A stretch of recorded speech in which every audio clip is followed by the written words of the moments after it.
दोस्तों, मुगल बादशाह आलमगीर औरंगजेब एक बेहद ही जटिल व्यक्तिमत्व था जिसे समझ पाना बेहद ही मुश्किल है। आपको यह जानकर ताज्जुब और हैरानी होगी कि अपनी जिंदगी के पहले हिस्से में औरंगजेब को संगीत यानी मौसीकी से बड़ा लगाव और प्यार था। यही नहीं, औरंगजेब अपनी जवानी में एक बहुत ही बेहतरीन संगीतज्ञ और वीणा वादक भी था और इसके साथ ही वह एक गीतकार भी था। एक प्रसिद्ध इतिहास संशोधक गजेंद्र नारायण सिंह ने अपने लगभग 40 सालों की खोजबीन पर आधारित एक किताब लिखी है जिसका नाम है मुस्लिम शासकों के राग रंग और फनकार शहंशाह आलमगीर औरंगजेब। इस किताब में इतिहास तज्ञ रहे गजेंद्र सिंह यह दावा करते हैं कि औरंगजेब यह इकलौता मुगल शासक ऐसा था जो एक ही वक्त पर संगीतकार और बंदिशकार था। उन्होंने अपनी किताब में औरंगजेब द्वारा रची गई कुछ बंदिशें भी दी हुई है और सबसे हैरान करने वाली बात तो यह है कि यह सारी बंदिशें औरंगजेब ने अवधी और ब्रज भाषा में लिखी हुई है। बुद्धिमान और प्रतिभाशाली औरंगजेब को कई सारी भाषाओं का ज्ञान प्राप्त था। अपनी जवानी के पहले नए नए दिनों में औरंगजेब की एक हीराबाई नाम की प्रेमिका भी हुआ करती थी। हीराबाई गाती और नाचती थी।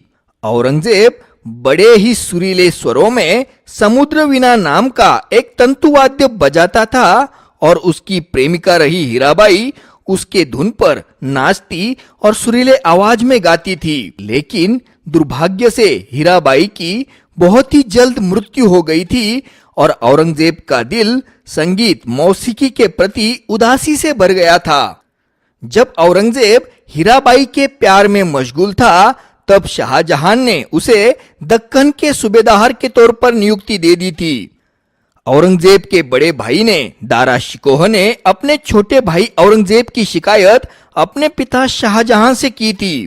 वह शाहजहां को लिखता है कि शहजादा औरंगजेब किसी नाच गाने वाली कुतिया के पीछे लगकर अपना होश खो बैठा है। सल्तनत की कामकाज पर उसका बिल्कुल ही ध्यान नहीं है।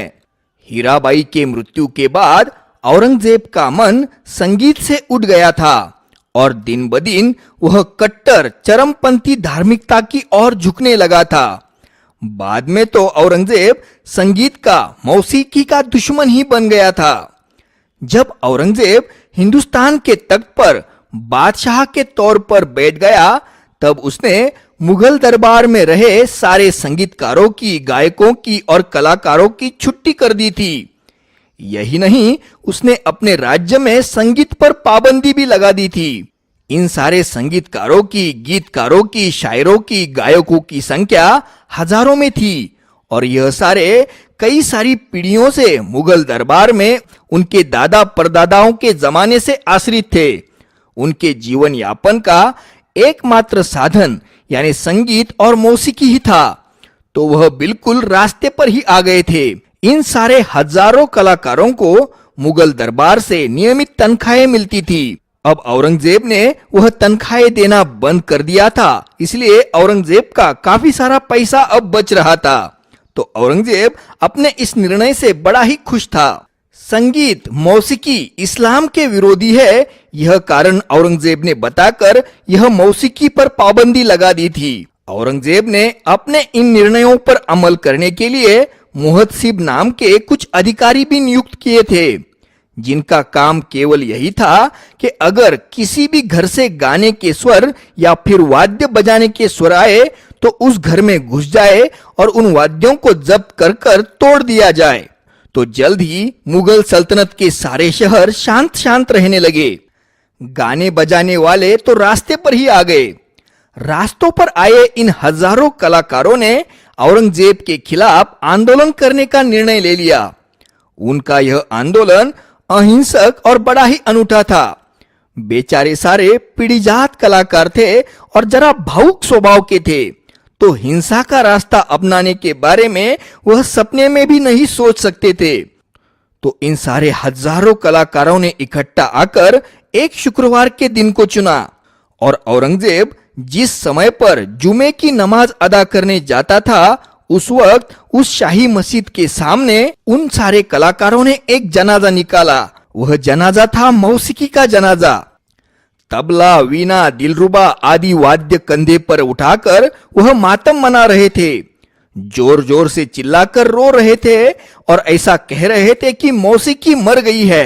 शाही मस्जिद के पास हजारों लोगों की यह भीड़ और उनका यह रोना धोना नमाज अदा करने आए औरंगजेब ने देख लिया और सुन लिया तो उसे बड़ा ही अजरच हुआ।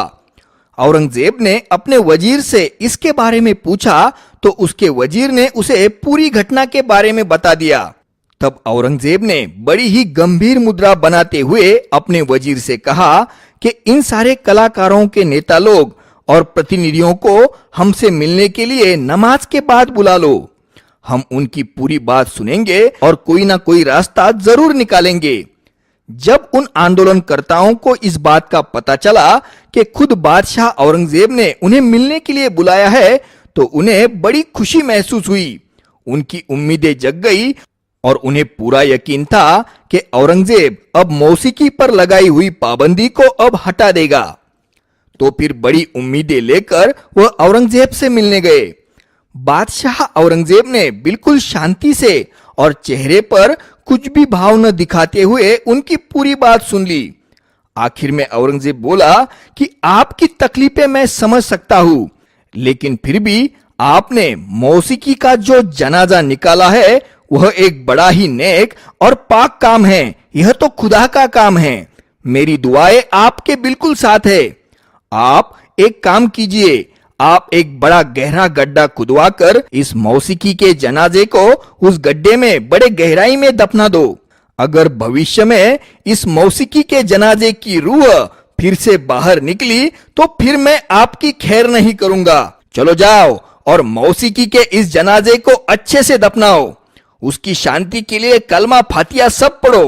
बादशाह औरंगजेब की ऐसी बातें सुनकर सारे लोग अपने मुंह लटकाकर वापस चले गए और औरंगजेब खुद की समझदारी पर मुस्कुरा रहा था।